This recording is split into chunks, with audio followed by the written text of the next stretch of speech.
وَلَقَدْ يَسَّرْنَا الْقُرْآنَ لِلذِّكْرِ فَهَلْ مِن مُّدَّكِرٍ۔ الحمدللہ رب العالمین والصلاة والسلام علی رسولہ الکریم، اما بعد فاعوذ باللہ من الشیطان الرجیم، بسم اللہ الرحمن الرحیم۔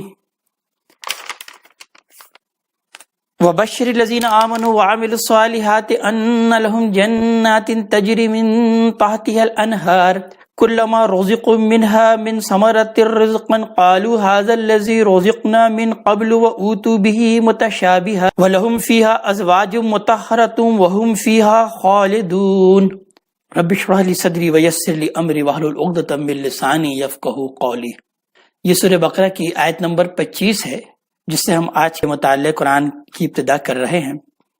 آیت نمبر 24 میں اللہ تبارک تعالیٰ نے ان لوگوں کو مخاطب کیا جو کہ اس قرآن پر کچھ شک کرتے ہیں، تو اللہ تعالیٰ نے چیلنج کے انداز سے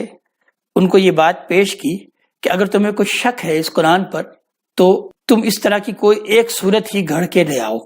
اور پھر اللہ تعالیٰ نے بیان فرمایا کہ تم اس کو ہرگز نہیں کر سکتے، اور اگر نہیں کر سکتے تو پھر اللہ تبارک تعالیٰ نے ایسے ہی کافروں کے لیے جہنم کے عذاب کو تیار کر رکھا ہے۔ اہل جہنم کا تذکرہ کرنے کے بعد قرآن حکیم کا یہ اسلوب ہے کہ اہل جنت کا تذکرہ کیا جاتا ہے، تو لہٰذا اگلی آیت میں بیان کیا گیا کہ وَبَشِّرِ الَّذِينَ آمَنُوا وَعَمِلُوا الصَّالِحَاتِ، اور بشارت دے دیجیے ان لوگوں کو جو کہ ایمان لے آئے اور انہوں نے عمل صالح کی روش اختیار کی، انہوں نے اچھے اعمال کیے، أَنَّ لَهُمْ جَنَّاتٍ تَجْرِي مِن تَحْتِهَا الْأَنْهَارُ، ان کے لیے باغات ہیں جن کے دامن میں ندیاں بہہ رہی ہوں گی، جن کے دامن میں جن کے نیچے نہریں جاری ہوں گی۔ کلما رزقوا منها من ثمرۃ رزقا، تو جب بھی انہیں اس میں سے کوئی بھی پھل کھانے کو دیا جائے گا، قالوا هذا الذی رزقنا من قبل، تو وہ یہ کہیں گے کہ ہمیں کھانے کو دیا گیا تھا اس سے پہلے بھی یہی، یعنی یا تو جنت میں بھی اس سے پہلے یہ پھل ان کو دیا جاتا رہے گا اور بار بار دیا جاتا رہے گا، اور یا یہ ہے کہ وہ اس بات کو بیان کریں گے کہ یہی وہ پھل ہے جو کہ ہم دنیا میں بھی کھاتے رہے ہیں، لیکن وہ اپنی لذت کے اعتبار سے وہ انتہائی مختلف ہوگا۔ تو اس لیے اللہ تبارک تعالیٰ نے بیان فرمایا وہ اوتو بھی متشابہا، حالانکہ انہیں دیا گیا ہے انہی سے ملتا جلتا۔ وَلَهُمْ فِيهَا أَزْوَاجٌ مُطَهَّرَاتٌ، اور ان کے لیے ہوں گی اس میں بیویاں، ان کے لیے پاکیزہ یعنی پاکیزہ جوڑے ہوں گے، مرد کے لیے پاکیزہ بیوی ہوں گی، اور عورتوں کے لیے ان کے جو شوہر ہوں گے وہ انتہائی پاک باز ہوں گے۔ وَهُمْ فِيهَا خَالِدُونَ، اور وہ اس میں رہیں گے ہمیشہ ہمیشہ۔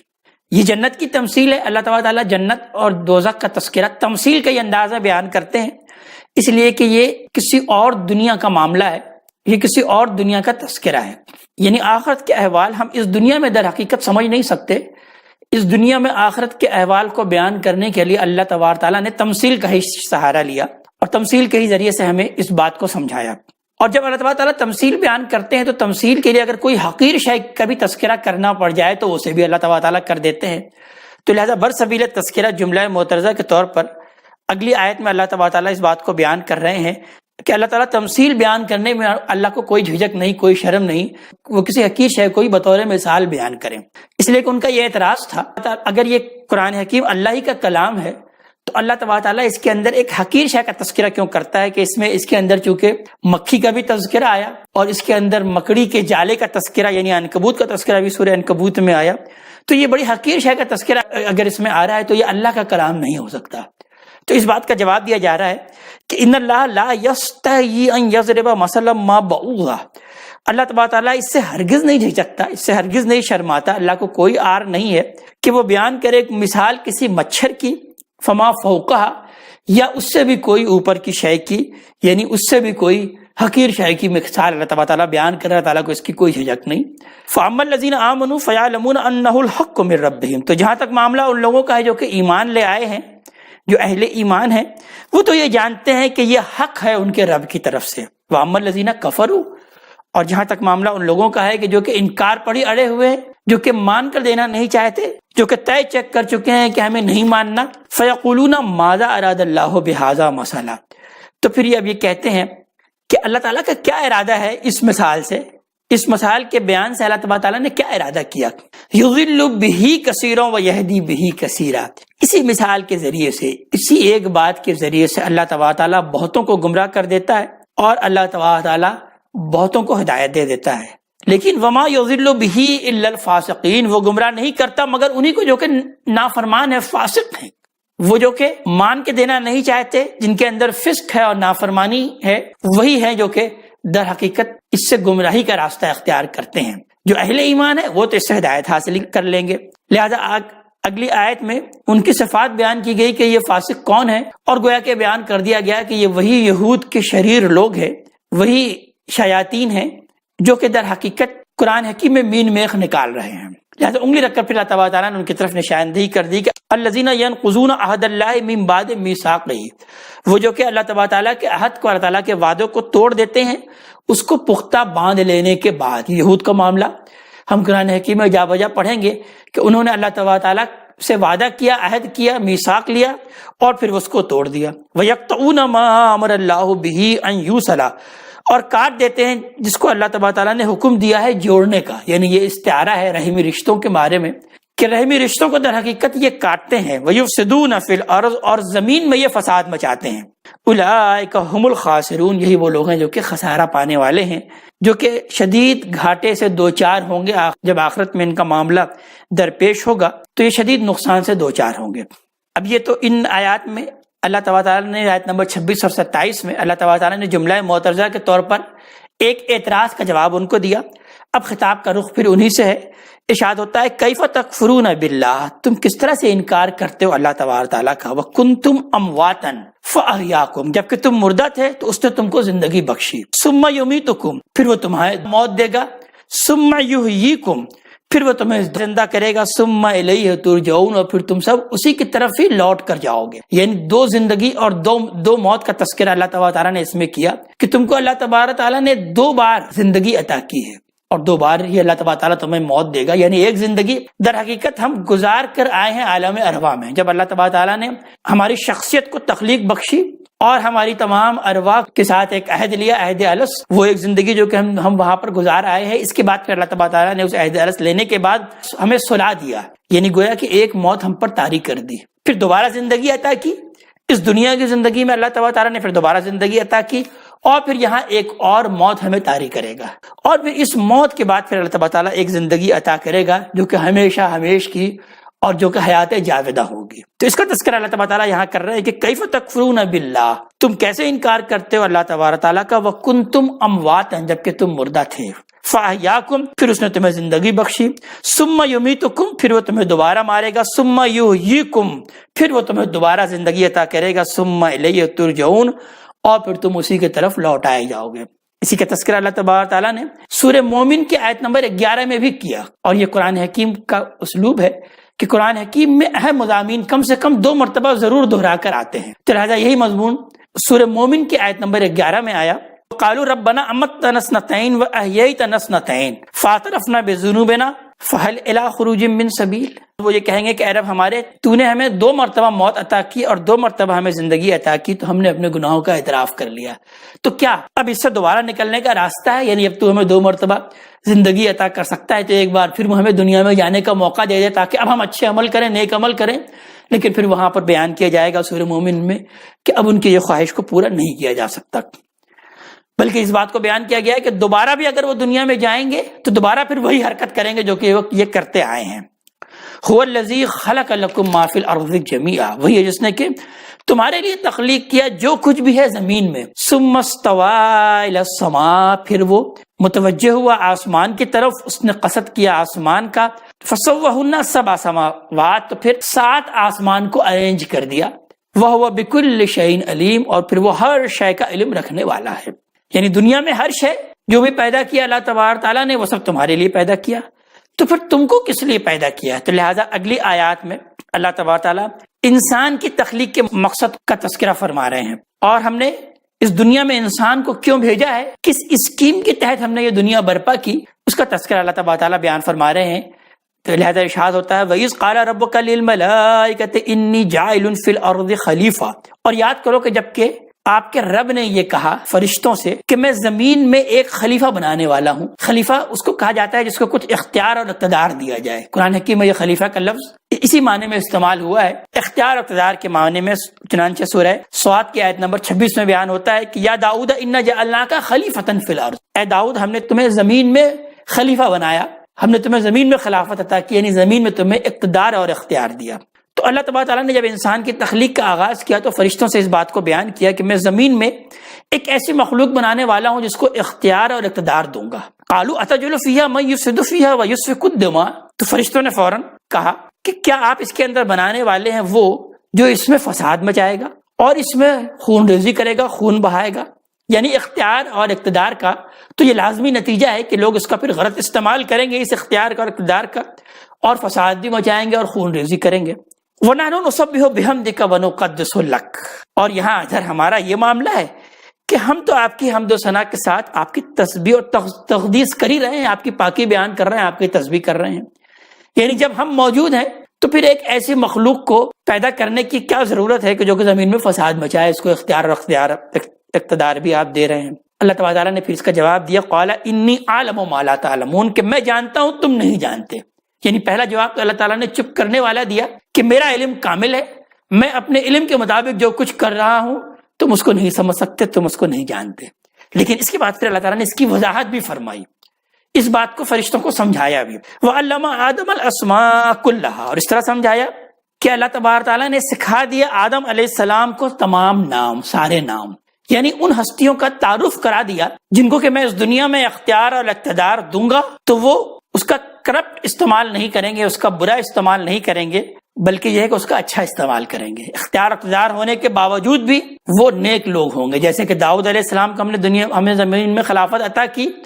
تو وہ بہت اعلیٰ اور نیک لوگ تھے. اسی طرح جتنی بھی نیک ہستیاں آدم علیہ السلام کی ذریت میں پیدا ہونے والی تھی، اللہ تعالیٰ نے ان کا تعارف کرا دیا کہ دیکھو ان کو ہم نے اختیار بھی دیا، اقتدار بھی دیا، لیکن یہ ہے کہ انہوں نے اس کا اچھا استعمال کیا اور میرے جنت کے لیے یہ کامیاب قرار دیے گئے.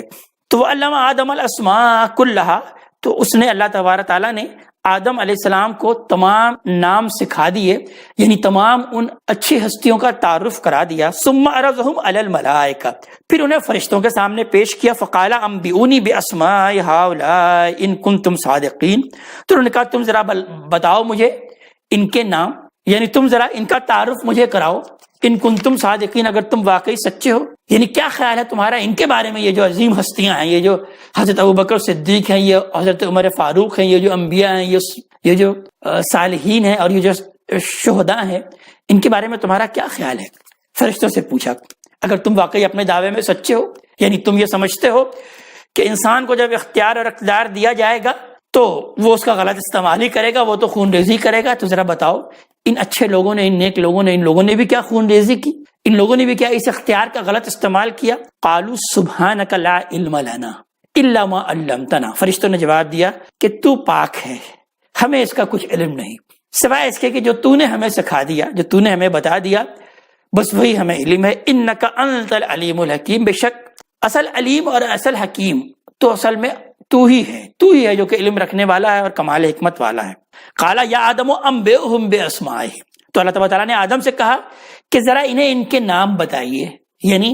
ذرا ان ہستیوں کا ان سے، ان فرشتوں کے سامنے اس کا تعارف کرائیے. فلما انباہم باسمائہم،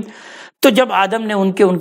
کو ان کے نام بتا دیے، ان ہستیوں کا تعارف کرا دیا. قال الم اقل لکم انی اعلم غیب السماوات والارض، تو اللہ تعالیٰ نے کہا کہ میں نے تم سے کہہ نہیں دیا تھا، میں نے تمہیں بتا نہیں دیا تھا کہ میں جانتا ہوں آسمان اور زمین کے تمام پوشیدہ باتوں کا.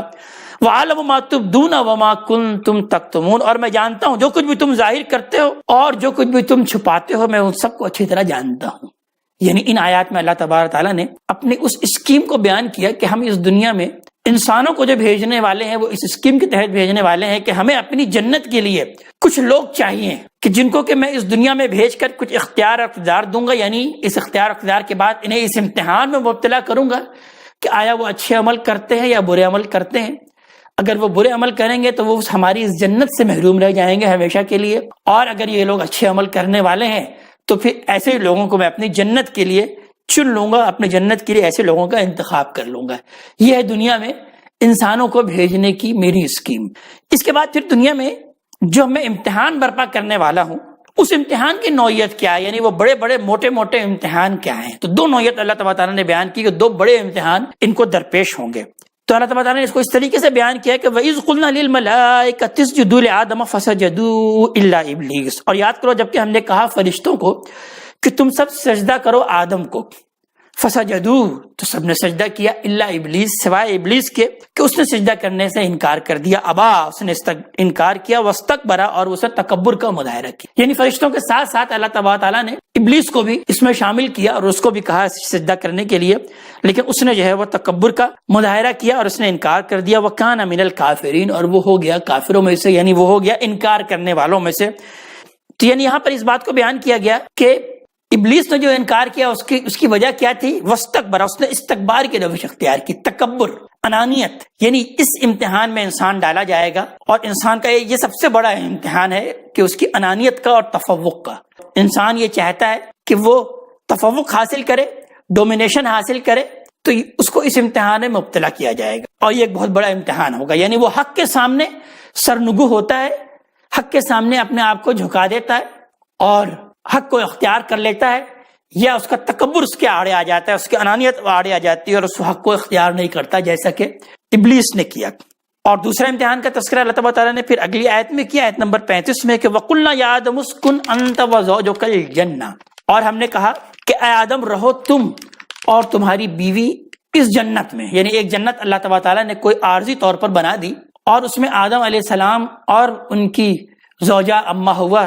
سلام علیہا کو اللہ تبارک تعالیٰ نے وہاں رکھا اور کہا وَكُلَا مِنْهَا رَغَدًا حَيْثُ شِئْتُمَا، اور تم دونوں کھاؤ اس میں سے اطمینان کے ساتھ جہاں سے چاہو تم کھاؤ، وَلَا تَقْرَبَا هَٰذِهِ الشَّجَرَةَ، لیکن دیکھو اس درخت کے قریب مت جانا، فَتَكُونَ مِنَ الظَّالِمِينَ، تو ورنہ پھر تم ہو جاؤ گے ظالموں میں سے۔ یہ درخت کیا ہے اس کی تفصیل یہاں نہیں بیان کی، اللہ تعالیٰ نے پھر اس کی تفصیل سورہ آراف میں اور سورہ طٰہٰ میں اس کو بیان کیا کہ یہ شجرۃ الخلد ہے، یعنی وہ ہمیشگی کا درخت ہے، یعنی وہ جو میاں بیوی کے جو خاص تعلقات ہیں جس کے ذریعے سے انسان کی نسل آگے بڑھتی ہے اور اس کو ہمیشگی حاصل ہوتی ہے، تو وہ اس ہمیشگی کا درخت ہے جس سے اللہ تبارک تعالیٰ نے ان دونوں کو منع کر دیا تھا کہ اس شجرہ تناسل کے تم قریب مت جانا، لیکن فَأَزَلَّهُمَا الشَّيْطَانُ عَنْهَا، تو شیطان نے ان دونوں کو پھسلا دیا اسی سے ان کو جو ہے ورغلانے کی کوشش کی، فَأَخْرَجَهُمَا مِمَّا كَانَا فِيهِ، اور پھر ان کو وہاں سے نکلوا دیا، وہاں سے نکال دیا جہاں وہ تھے، یعنی پھر وہ اس جنت سے نکلنے پر مجبور ہو گئے۔ یعنی اللہ تبارک تعالیٰ کو ایک ڈیمونسٹریشن کرانی تھی، اس ڈیمونسٹریشن کی تکمیل کے بعد پھر وہ اس جنت سے نکل گئے۔ یعنی یہ شیطان کا دوسرا حربہ ہوگا کہ وہ سیکس کے راستے سے، جنس کے راستے سے جو ہے وہ انسان پر حملہ آور ہوگا۔ یعنی آدم علیہ السلام اور ان کی زوجہ کو اسی بات سے منع کر دیا گیا تھا کہ جنت میں تم کھاؤ پیو، تمام جو بھی پھل تمہیں میسر ہو، جو چیز بھی تم کھانا چاہو کھاؤ، لیکن دیکھو اس شجرہ تناسل کے قریب، اس درخت کے قریب مت جانا، لیکن انہوں نے اسی پھل کو کھا لیا۔ تو یہ دوسرا امتحان ہے جو کہ بڑا امتحان ہے جو کہ انسان کو درپیش ہوگا۔ تو یہ دو بڑے بڑے امتحان کا تذکرہ کیا اللہ تبارک تعالیٰ نے کہ دیکھو اس دو بڑے امتحان سے اپنے آپ کو بچنے کی کوشش کرنا۔ ایک تو انانیت اور تکبر، یہ آڑے نہ آ جائے کبھی بھی حق کو اختیار کرنے میں، کبھی کسی صحیح بات کو تسلیم کرنے میں، اور کبھی تم کسی جنسی بے راہ روی میں مبتلا مت ہو جانا۔ اور شیطان انہی دو راہوں سے تمہیں ورگلانے کی کوشش کرے گا۔ شیطان کا اصل جو وار ہے وہ انہی دو راہوں کی طرف ہے، ایک تو یہ ہے کہ وہ انانیت کے راہ سے تمہیں اکسانے کی کوشش کرے گا، اور دوسرا اسی جنس کی راہ سے تمہاری عاقبت کو خراب کرنے کی کوشش کرے گا۔ تو دیکھو یہ امتحان کی نوعیتیں، یہ دو بڑے امتحان ہیں جو کہ تم کو درپیش ہوں گے۔ وَقُلْنَا اهْبِطُوا بَعْضُكُمْ لِبَعْضٍ عَدُوٌّ، تو ہم نے کہا کہ بس اب تم اتر جاؤ، اب تم جاؤ یہاں سے، اب تم آپس میں ایک دوسرے کے دشمن ہو۔ یعنی تمہارا اور شیطان کا رشتہ جو آپس میں ہوگا